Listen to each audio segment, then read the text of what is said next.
বন্ধুরা, এই বাটা নিয়ে এর আগে একটি তোমাদের সঙ্গে ভিডিও শেয়ার করেছিলাম, কিন্তু এই বাটাটি কী দিয়ে তৈরি করেছি সেটা কিন্তু তোমাদের সঙ্গে শেয়ার করা হয়েনি।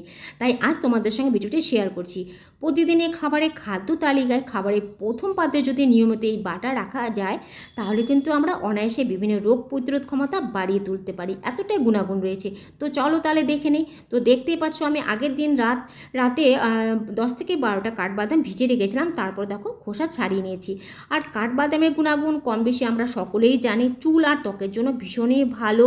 তারপর রোগ প্রতিরোধ ক্ষমতা বাড়িয়ে তোলার সাথে সাথে হজম শক্তি বাড়ায়, হার্টের জন্য উপকারী, এনার্জি বৃদ্ধি করে, হাড় ও দাঁত ভালো রাখে। এছাড়া ডায়াবেটিসের জন্য ভীষণ ভালো এই কাঠবাদাম।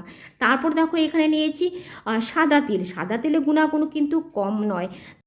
সাদা তেলে রয়েছে প্রচুর পরিমাণে ক্যালসিয়াম, যা আমাদের শরীরে হাড়ের জন্য ভীষণ উপকারী।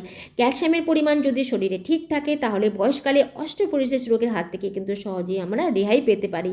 আর রয়েছে ম্যাগনেসিয়াম, রয়েছে ফসফরাস, রয়েছে অ্যান্টিঅক্সিডেন্ট, যা আমাদের শরীরের জন্য ভীষণই ভালো, উপকারী। তো অনেক গুণাগুণ রয়েছে, যা বলে শেষ করা যাবে না।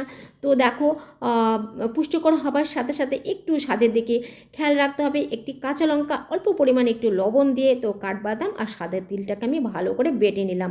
অবশ্যই কাঁচাটাই খেতে হবে। গুণাগুণ কাঁচার উপরেই বেশি জোর দেওয়া হয়।